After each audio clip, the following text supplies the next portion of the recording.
Edudzi Tamakloe. So this is the position of lawyer Martin Kpebu.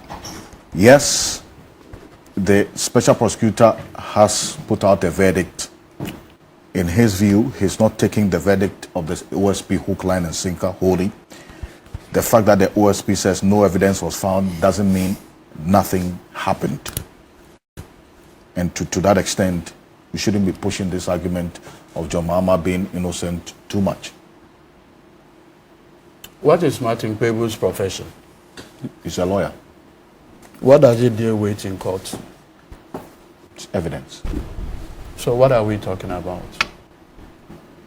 If he were to be a fetish priest, then I would have taken what he's saying with some seriousness. He is my senior at the bar. Anytime I have challenges, I reach out to him. I've always relied on his superior practice experience relative to the law. I have no doubt that this morning he's not speaking as the lawyer that I know. Why do you say so? Because you see, our work entails evidence. When in fact, I'm doing a matter with him. When we go to court, we call witnesses, and they come and produce evidence. We cross-examine them on it, and after that, the judge makes a decision. Ask him whether in court he only comes and sings praises and psalms and leaves the courtroom. No, he comes with his bag with bulky documents. That's what he does. This morning he's not a lawyer. Why? Is it because he's taking a different position because from what you thought he should? And he knows my reverence and respect for him. Listen carefully. Listen carefully. On the 2nd day of February 2020, in a letter written by Eugene Ahin, Mr. Akufo-Addo instructed or directed the special prosecutor then, Mr. Martin Amidu, okay, to investigate. And you see, I would have wished that you put the Akufo-Addo statement by Eugene Ahin for me. I just no, we'll put that on the screen as we go on. Kindly do that for me. Okay, so this is the letter. The heading: Enquiry into bribery of Ghanaian officials in the military aircraft deal. Simple matter. Concluding, President Akufo-Addo has taken notice of the judgments and implications and has referred it to the Office of Special Prosecutor to corroborate with the UK blah, blah, blah, blah, blah. Then, to determine the complicity or otherwise. It was a direct reference from Mr. Akufo-Addo. It was not a platform to speculate or make conjecturing. That's exactly what my senior this morning has been doing. And you see, when there are facts, you cannot say I'm expressing my opinion on a fact. It's a fact, it's a fact. It is evidence, it's evidence. Where there is evidence, then you can then do your interpretation of the evidence. What evidence exists? Now, by law, we have set up an institution called the Special Prosecutor. And in fact, Martin Kpebu, when he had reasoned that the persons at the Northern Development Authority had engaged in wrongdoing, he went to the Special Prosecutor. Why didn't he himself just go to court? He believed in the work. Ask him whether he had not been to the Tamale court to go and give evidence. When he went to the Tamale court, was it not evidence and testimony that he offered and produced documentary evidence? So Martin, what are you doing this morning? This is not you. So what is the problem with the position he takes, that to the extent that OSP says no evidence was found? No, I am doesn't necessarily mean that nothing was done. So that's what he's saying. No, all of us here, when you assign somebody, you give the person terms of reference. Yes. It is the president who referred the matter to the special prosecutor. And when he did so, he gave the terms, what he wanted, a determination of the complicity of the named individuals. At the time when Mr. Akufo-Addo made those reference to the special prosecutor, he had no doubt at all who GOG1 was, who the intermediary. So it was never part of the inquiry. He had no doubt. But at least until now, there was some contention about who government official one is. No. If you read the Crown Prosecutors, the judgment by the Deferred Prosecution Agreement, if you read the Crown Court had the judgment, identities of GOG1 been revealed? You see, now this is where it gets even interesting. The Crown Courts categorically stated that it will never be fair, okay, to find anybody guilty when the person has not been heard. Fundamentally. And Martin preaches that philosophy, that never accuse a person who you have not heard. And so the Crown Court by Dame Victoria made the point that these named individuals have not been heard. That the only thing that we have before us is Airbus seeking to protect its reputation by, as it were, like we always say, throwing its officials and other persons under the bus. First of all, what has brought about this whole thing is that Airbus and its rival, Boeing, they go out to look for sales. And in so doing, what usually happens is that they use all kinds of methods to get sales. And so if you look at the Deferred Prosecution Agreement, even private airlines and their airplane purchases were all featured in it. Now, from Boeing, which basically complained of unfair business practice by Airbus, their conversation is that they believe that it is because of these commissions that are paid. That is why Airbus is getting a lot of airplanes sold to countries and companies. That is what happened. Now, if you read the report, the original report, it makes the fundamental distinction that in the absence of hearing these individuals, it would be unfair prejudice to, to name them. But if you look at the characterization and the time period, it was obvious what they were referring to. And so when Mr. Akufo-Addo referred this matter on the 2nd of February 2020, his intention... So we have that letter, the 2nd of February 2020 letter that you make reference to. Okay. That was signed by UGN. This is it.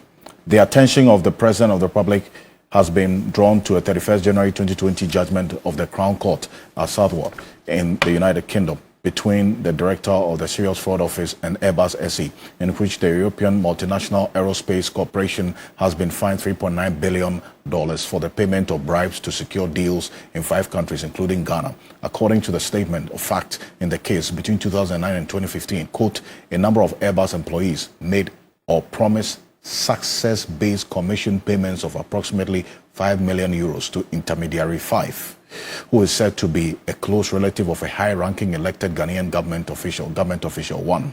Significantly, government official 1 was a key decision maker in respect of government of Ghana aircraft orders. It goes on essentially, the concluding point, President Akufo-Addo has taken notice of the judgment and its implications and has referred it to the Office of Special Prosecutor to collaborate with its UK counterparts to conduct a prompt inquiry to determine the complicity or otherwise of any Ghanaian government official, past or present, involved in the said scandal, and to take the necessary legal action against any such official as required by Ghanaian law. Signed, UGN. So what Akufo-Addo wanted was clear. And let me also make this fundamental point. Remember that as at the 2nd of February, when Mr. Akufo-Addo referred this matter, his main contender in the 2020 election was President John Dramani Mahama. You see, it was a playbook. Remember that as at that time in the US of A, President Trump had called the Justice Department to subject the son of then candidate Biden to criminal investigation relative to his dealing in Ukraine. And that was to provide then President Trump the folder on the campaign platform to continue to use that as, like the sword of Damocles on the campaign.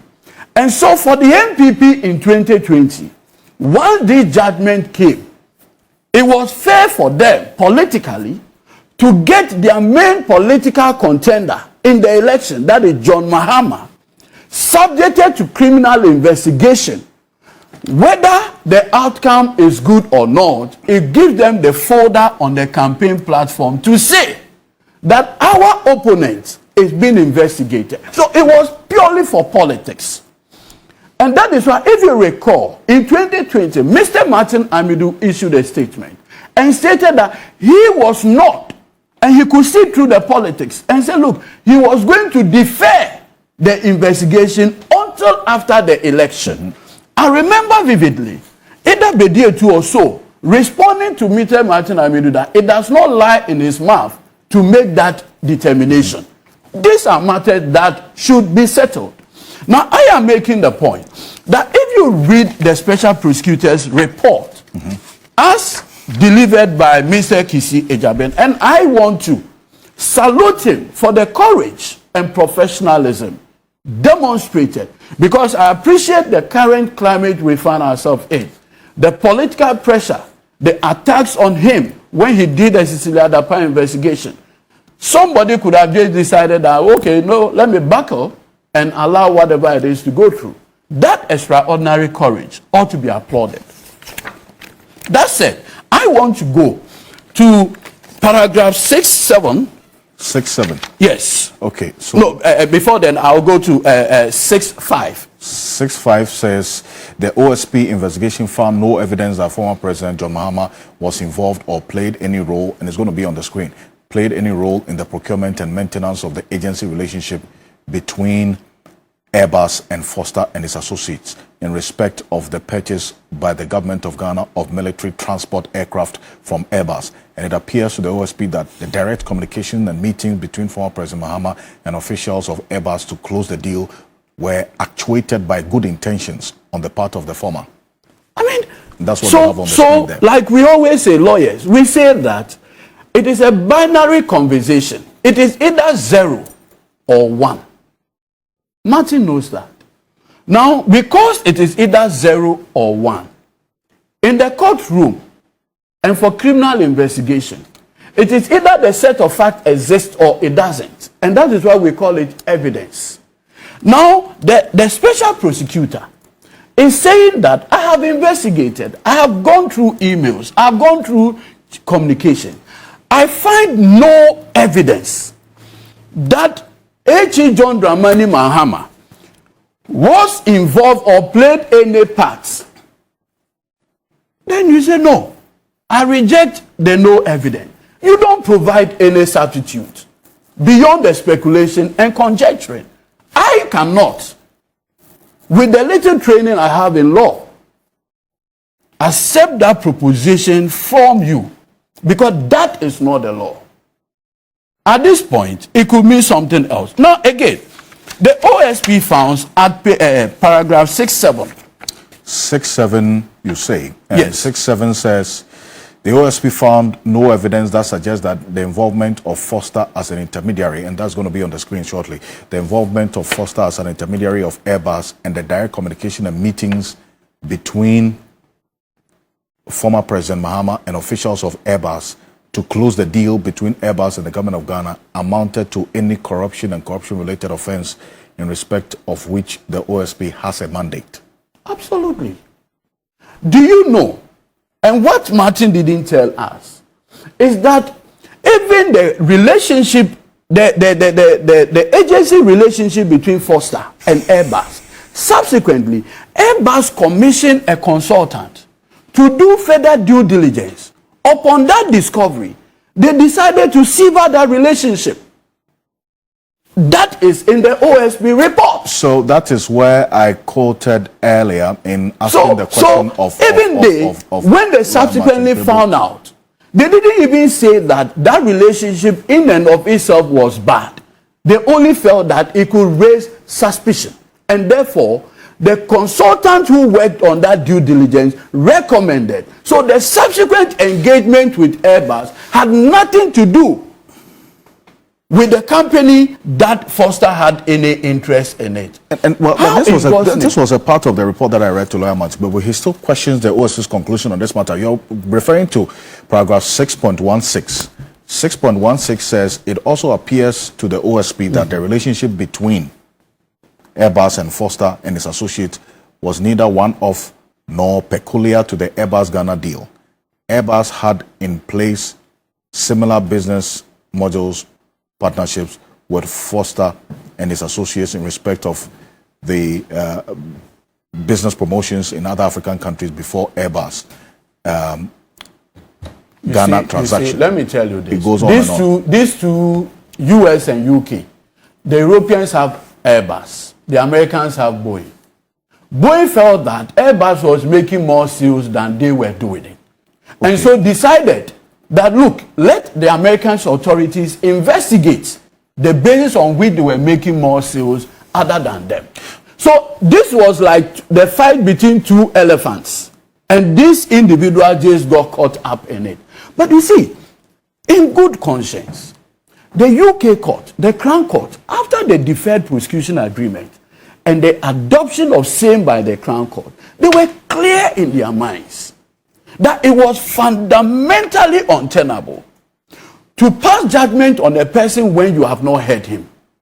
And that is why Akufo-Addo felt that there was an opportunity to harvest the inherent dislike Martin Amidu had for the NDC for obvious problems he had with the party in the past, to exploit that personal, maybe misgivings that he has with the NDC by referring the matter to him. But Martin Amidu smartly saw that Akufo-Addo was not interested in the national interest, but his own political survival in the 2020 election, and smartly said, I am not going to be put into this 2020 election. So I will defer the investigation until the next year, when the election outcome would have been decided. Then I'll do. Then it was within that same period that he decided to do the corruption risk assessment on the Ejapa deal, which resulted in a reference of Akufo-Addo as the mother serpent, and eventually he resigning. So if you go through the report, particularly paragraph 6, the 612 that you just referred to, the OSP thoroughly, having gone through the entire report, came to the irresistible conclusion that he finds no evidence. That is what it is. He says he finds no evidence. And let me say this. We have always been consistent that having read the deferred prosecution agreement and the judgment of the Crown Court as early as 2020, our conclusion is consistent with the final finding by the special prosecutor. But and for me, I have heard Martin make the point that this matter, it doesn't. Well, he says international transactions of this nature don't end like this. You see, that aspect of it could come up again. You see, in Ghana, we went to Parliament and passed the Special Prosecutors Act. And even for corruption-related offenses, under Act 29, we decided to reference all of them to the OSP. So as we speak today, in Ghana, the Special Prosecutor has the exclusive power to make that determination. 2, he says international transactions of this nature. First of all, Adam Foster, he lives in the UK, right under the nose of the Serious Fraud Office. From 2020 to date, nobody had asked him that, Mr. Adam Foster, come to us. We want to interrogate you. That is not their interest. So I do not know where Mr. My senior Kpebu is getting this idea that something else can come out of this investigative work. And then for the MPP, they make the point that to the extent that the undisclosed infamous government official, one identity is now known, and that is your flag bearer, John Mahama, that vindicates the position they have taken all the while, that indeed there was some untoward action that took place. Now we know who government official one is. No, can you put out the 2nd February 2020 letter out there? The letter we put on the screen earlier. Can you highlight it again for me? Yeah, let's put it up there. If you look at that letter, Mr. Akufo-Addo never asked the SP to go and make a determination who he says significantly government official one was a key decision maker in respect of government of Ghana aircraft orders. First, up there. A close relative of a high-ranking elected in Ghana. Government public officials that are elected are either MPs or the president. So Mr. Akufo-Addo and the MPP had never been in doubt. This is an afterthought. What Akufo-Addo, as you indicated, could have been what Akufo-Addo wanted is the very last paragraph. The last paragraph. The very last one. Look, determine the complicity. That is what Akufo-Addo wanted. And for government officials, past or present, involved in the said and take necessary legal action against such official as required by law. Now listen to the special prosecutor. Further actions. The special prosecutor had directed the closure of the investigation X on the face of Akufo-Addo. 2. The special prosecutor will not initiate criminal proceedings against Akufo-Addo. Shame on you. The special prosecutor has also directed authorized officers to rescind the May 30th warrant of arrest. That is the conclusion. That is what Akufo-Addo wanted. And that is what the SP had given him. Now you see, I listened to you carefully. And I want to make this point. John Dramani Mahama has subjected himself to the laws of this country. For the past 7 years, almost 8 months, he had lived right here in this country. He had been subjected to the requirement of due process. I want to use your platform to make this point. Let nobody tomorrow raise the question of witch hunting. If any relative, past or present, associated with any president whatsoever, is invited. Now, what is not in doubt?